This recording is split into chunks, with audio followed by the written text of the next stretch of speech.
আব্দুর রাজাক সাহেব বলেছেন যে হাত তুলে দোয়া করলে আল্লাহ হাত ফেরত দেয় না। যখন চাইবেন তখন এইভাবে চাইবেন, হাতটা কি মিলে থাকবে? থাকতে পারে। হাতটা কি ফাঁকা থাকবে? থাক। শুধু বলা হয়েছে হাত তুলবে যখন স্বাভাবিক, কাঁধ সামনাসামনি হবে। আর যখন বলবে এখনই দাও, এখনই দেওয়া লাগবে, তখন এভাবে উঠাতে হবে। আগে দেও তারপরে কোনো কথা, তখন এভাবে উঠাতে হবে। আল বলা ঢঙ্গে ইসমে আজম পড়তে হবে আগে। ইসমে আজম কোনটা? আল্লাহুম্মা ইন্নী আসআলুকা বিআন্নাকা আনতাল্লাহ লা ইলাহা ইল্লা আনতাল আহাদুস সামাদুল্লাযী লাম ইয়ালিদ ওয়া লাম ইউলাদ ওয়া লাম ইয়াকুল লাহু কুফুয়ান আহাদ। বলছি এটা মুখস্থ নেই, করতে হবে। 24 ঘন্টার মধ্যে করতে হবে। কোথায় পাওয়া যাবে? আইন রাসূল সাল্লাল্লাহু আলাইহি ওয়াসাল্লাম দোয়া অধ্যায় বইয়ে পাওয়া যাবে। যদি না হয় তাহলে কি করতে হবে? তাহলে দোয়া ইউনুস, লা ইলাহা ইল্লা আনতা সুবহানাকা ইন্নী কুনতু মিনাজ জালিমিন, এটাও ইসমে আজম। তারপরে দুরুদে ইব্রাহিম পড়তে হবে। তারপরে বলতে হবে এখনই দাও। কি?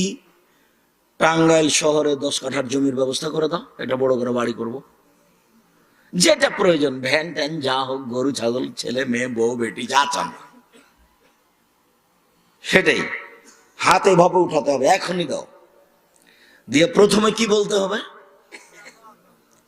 ইসমে আজম, তারপরে দুরুদে ইব্রাহিম। আরে ওটা তো আর একটা।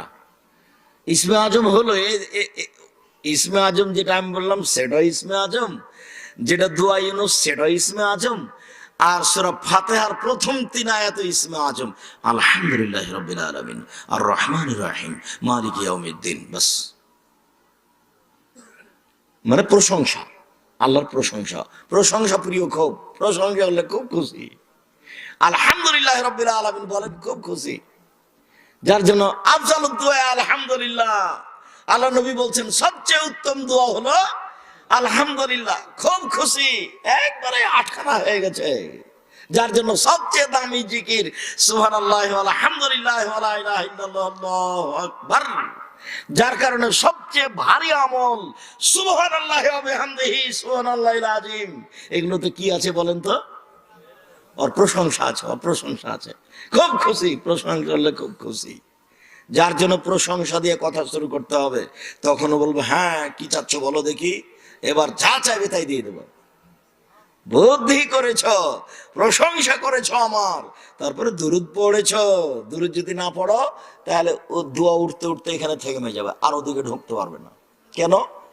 দোয়া দুরুদ পড়েনি, সেই জন্য ও ঠেকে গেছে। ও মধ্যেখানে ঠেঙ্গা থাকবে, দুরুদ না পড়লে ওটা উপরে যাবে না। ওটা মুহাম্মদ সাল্লাল্লাহু আলাইহি ওয়াসাল্লাম বলেন। তাহলে আগে কি করতে হবে? প্রশংসা, ইসমে আজম। তারপরে কি পড়তে হবে? দুরুদ। এইবার পথ খুলেছে আমার, এইবার পথ খুলেছে আমার, এখন আমার কথা উপরে যাবে। তারপরে যদি হারাম রুজি হয় তাহলে সব।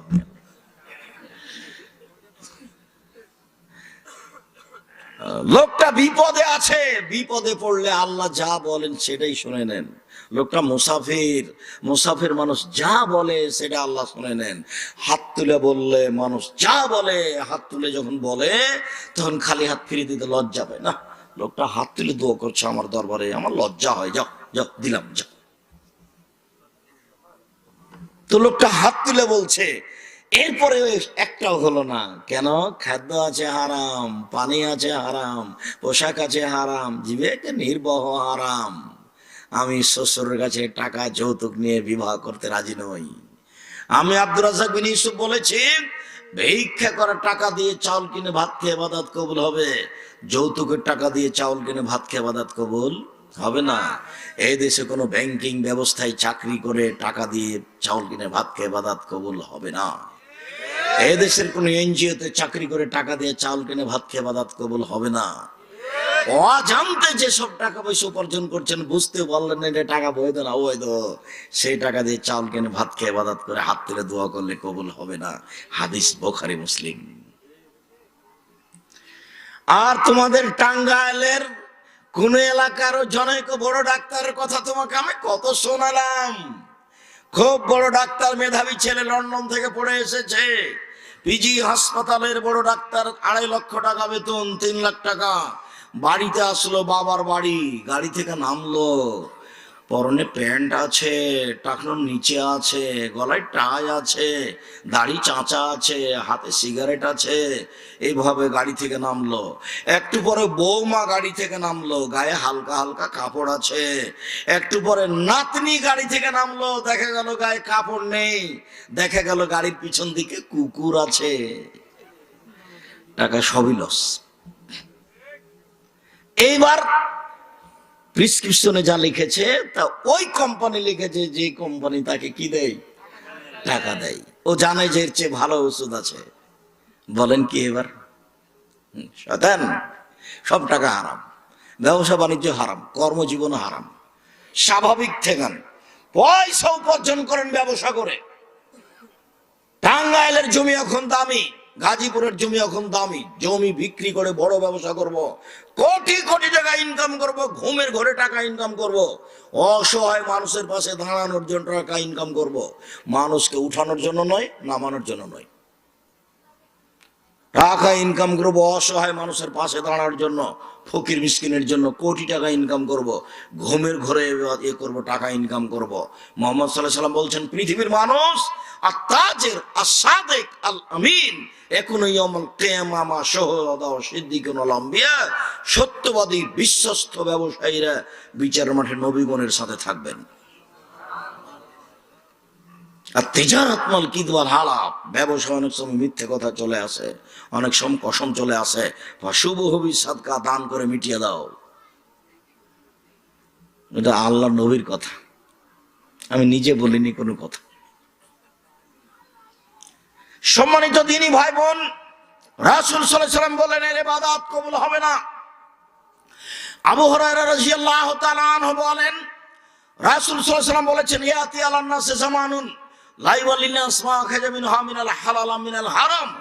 অচিরে মানুষের উপরে চলে আসে একটা সময়, মানুষ পয়সা উপার্জন করবে কিন্তু বিবেচনা করবে না এটা হালাল না হারাম। সেটা এখন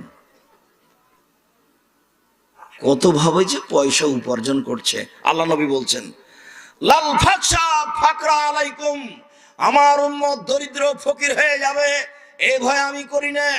ওয়ালাইকুম আলাইকুম, আমার উম্মত পুরুষ নারী শুনে রেখো, আমি তোমাদের উপরে ভয় করি, আশঙ্কা করি যে বসতাত আলাইকুম দুনিয়া কামা বসতাত মান কানা কাবলাকুম, পৃথিবী তোমাদের সামনে তুলে ধরা হবে প্রযুক্তি আর প্রযুক্তি, টাকা আর টাকা। দেখবা শুধু প্রযুক্তি আর প্রযুক্তি, টাকা আর টাকা। যারা ইহুদি খ্রিস্টান ওরা সব সময় টাকার বিনিময়ে কাজ করে। ওদের পথে আছে দুবাই। তার মানে এখানে একটা গাড়ি রেখেছেন ফাঁকা জায়গাতে, রাস্তাতে, তো ওখানে গাড়ির পার্কিং এর একটা দাগ করা আছে, ওখানে গাড়িটা রেখে দিয়ে টাকা দিয়ে সরতে হবে, নাহলে 300 দিরহাম জরিমানা লাগবে। নেট ব্যবহার করবেন, টাকা দিয়ে নেট ব্যবহার করতে, টাকা ছাড়া কোনো জিনিস করে না। পড়াশোনা করে টাকা দিয়ে, বহির্বিশ্বের ছেলে মেয়েরা পড়াশোনা করে কিসের জন্য? সব সময় টাকা ইনকামের জন্য, যার জন্য ওরা পুঁজিবাদী বিদ্যা ওদের। ওরা আল্লাহর রাস্তে কোনো কাজ করে না। মুসলমান কিছু আল্লাহর রাস্তে কাজ করে, আল্লাহর রাস্তে কাজ করতে করতে গিয়ে সামাজিকটা পিছে পড়ে গেছে, তখন এরা অর্থে এবং কর্মে চিন্তা চেতনায় কি হয়ে গেছে, পিছে পড়ে গেছে। ওরা আগে চলে গেছে, ওরা শুধু পয়সা নিয়ে চিন্তা করে। সারাদিন অন্য কোনো কাজ করার হিসাব নাই, শুধু খালি পয়সা আসে আর যায়। সরকার সব দিক দিয়ে কেটে কুটে ঠিক করে দেয়, শেষ পর্যন্ত খাওয়া আর থাকা হয়। সম্মানিত দিনী ভাই বোন, বলছিলাম মানুষ দেখবে প্রযুক্তি আর প্রযুক্তি, টাকা আর টাকা। মানুষ এভাবে পয়সা উপার্জন করতে যাবে, তখন পৃথিবী তাকে ধ্বংস করে দিবে। বুঝতে পারবে না এই প্রযুক্তি বৈধ না অবৈধ। এইটা আমি ভয় করছি।